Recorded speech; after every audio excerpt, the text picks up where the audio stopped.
नमस्कार दोस्तों, एक बार फिर आप सभी का स्वागत है मनोज फिल्मी दुनिया में। असरानी को एक कॉमेडी एक्टर के तौर पर ख्याति मिली, लेकिन उन्होंने बहुत सारी चरित्र भूमिकाएं भी निभाई थी। वो हर रोल को जीवंत कर देते थे। असरानी ने कुछ फिल्में डायरेक्ट भी की थीं, जिनमें वो हीरो बने थे। चला मुरारी हीरो बनने एक ऐसी ही फिल्म थी। उनके कैरियर की ये सबसे अलग फिल्म है जो दिल के सबसे करीब थी। दोस्तों, वीडियो में आगे बढ़ने से पहले प्लीज मेरे चैनल को सब्सक्राइब करके बेल आइकन को जरूर प्रेस कर दीजिएगा। तो चलिए दोस्तों, वीडियो को शुरू करते हैं। असरानी की ये कहानी तब की है जब वो अंग्रेजों के जमाने का जेलर बनकर बच्चे बच्चे के बीच भी अत्यंत लोकप्रिय हो चुके थे। मेरे अपने, परिचय, अभिमान, मिली और खुशबू जैसी फिल्मों में दिग्गज अभिनेताओं के साथ चरित्र भूमिकाएं निभाकर वो प्रतिष्ठा हासिल कर चुके थे। उन्होंने ऋषिकेश मुखर्जी और गुलजार जैसे दिग्गज निर्देशकों के साथ काम किया था।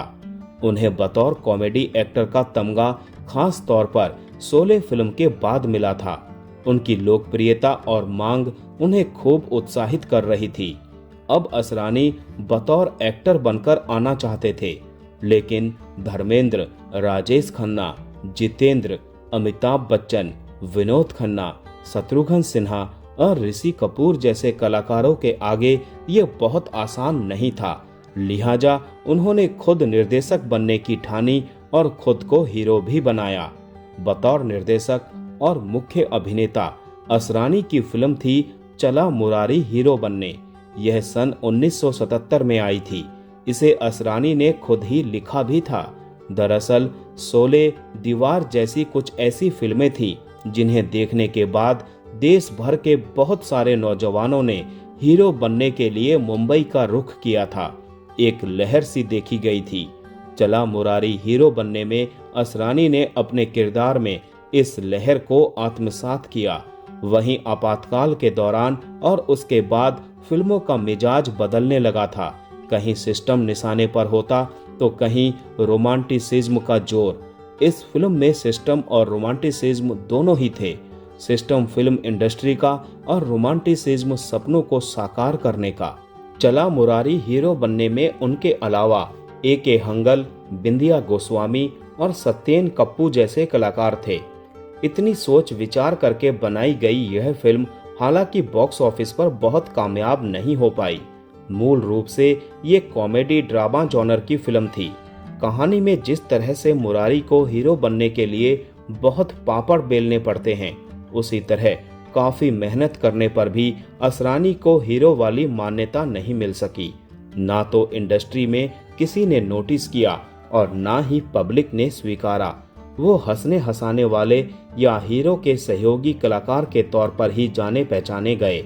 लेकिन चला मुरारी हीरो बनने के हास्य बोध में असरानी ने देश के लाखों नौजवानों की उम्मीदों और सपनों को जैसे कुरेद दिया था।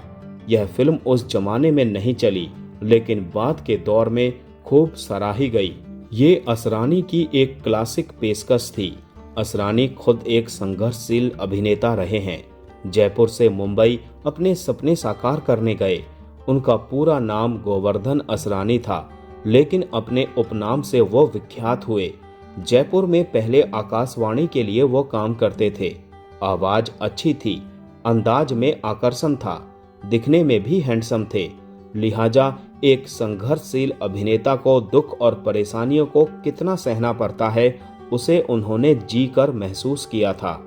जब अपनी कहानी के जरिए मुंबई में बाहर से आए एक स्ट्रगलर का दर्द बताने की बारी आई, तो उन्होंने अपने दिल की बातें खुलकर कही और डंके की चोट पर कही।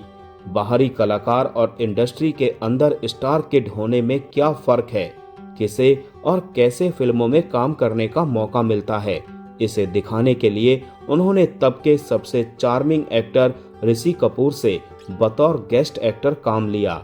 अव्वल ये कि ऋषि कपूर ने वो रोल करने से इनकार भी नहीं किया। चला मुरारी हीरो बनने में ऋषि कपूर वाले उस गेस्ट सीन का खास तौर पर उल्लेख करना चाहूंगा। फिल्म की कहानी में एक जगह मुरारी और उसके साथियों को पता चलता है कि बॉबी के पॉपुलर एक्टर ऋषि कपूर नजदीक के किसी सिनेमा हॉल में अपनी फिल्म के प्रमोशन के सिलसिले में आए हैं। मुरारी वहां दौड़कर जाता है। वो ऋषि कपूर को देखना चाहता है। ऋषि कपूर के पास जाता है, उससे मिलता है, अपना परिचय बताता है कि वो भी एक्टिंग करने मुंबई आए हैं, स्ट्रगल कर रहे हैं। ऋषि कपूर पहले तो उन सभी स्ट्रगलर्स को नीचे से ऊपर तक देखते हैं, हल्की मुस्कान चेहरे पर बिखेरते हैं और फिर कहते हैं, अच्छा तो आप लोग कलाकार हैं।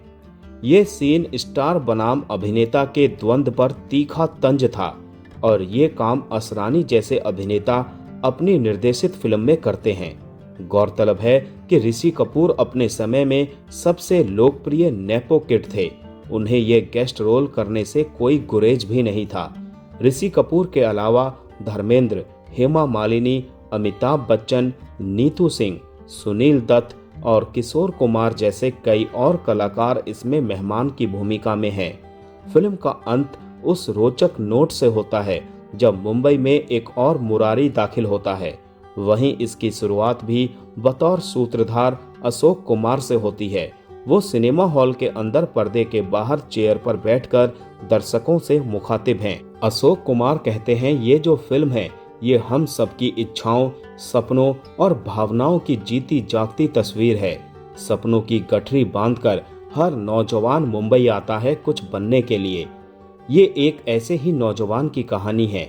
इसी के साथ अगले कट में सड़क पर असरानी एक्टर की तरह गाना गा रहे हैं, खोया खोया चांद, खुला आसमान, आंखों में सारी रात जाएगी। तभी वहां एक हवलदार उसे रोकता है। वो कहता है, पहचाना नहीं हवलदार साहब, दिल्ली का बच्चा बच्चा जानता है, मैं हूँ हीरो। वास्तव में असरानी के भीतर सिनेमा का कैसा जुनून था इस फिल्म से जाहिर होता है। कहानी पूरी तरह से फिल्मी थी। यह फिल्म बॉक्स ऑफिस पर पैसे नहीं कमा सकी, लेकिन इससे असरानी का हौसला नहीं टूटा। इसके बाद के दौर में भी निर्देशन का दायित्व निभाया। 2 साल बाद 1979 में सलाम मेमसाब बनाई, जिसमें एक बार वो खुद हीरो बने। इस बार हीरोइन थी जरीना बहाव। हालांकि यह फिल्म भी नहीं चली। इसके बाद भी वो फिल्में बनाते रहे। कुछ कॉमेडी फिल्में बनाई तो कुछ सामान्य सोशल ड्रामा भी। उनकी अन्य निर्देशित फिल्में हैं 1980 में हम नहीं सुधरेंगे, 1992 में दिल ही तो है और 1997 में उड़ान। उन्होंने अपनी इन फिल्मों में रेखा, डैनी, जैकी श्रॉफ जैसे कलाकारों से भी अभिनय करवाया था। तो दोस्तों, आज का वीडियो यहीं समाप्त करते हैं। मिलते हैं नेक्स्ट वीडियो में। तब तक के लिए आप सभी को tata bye bye, take care.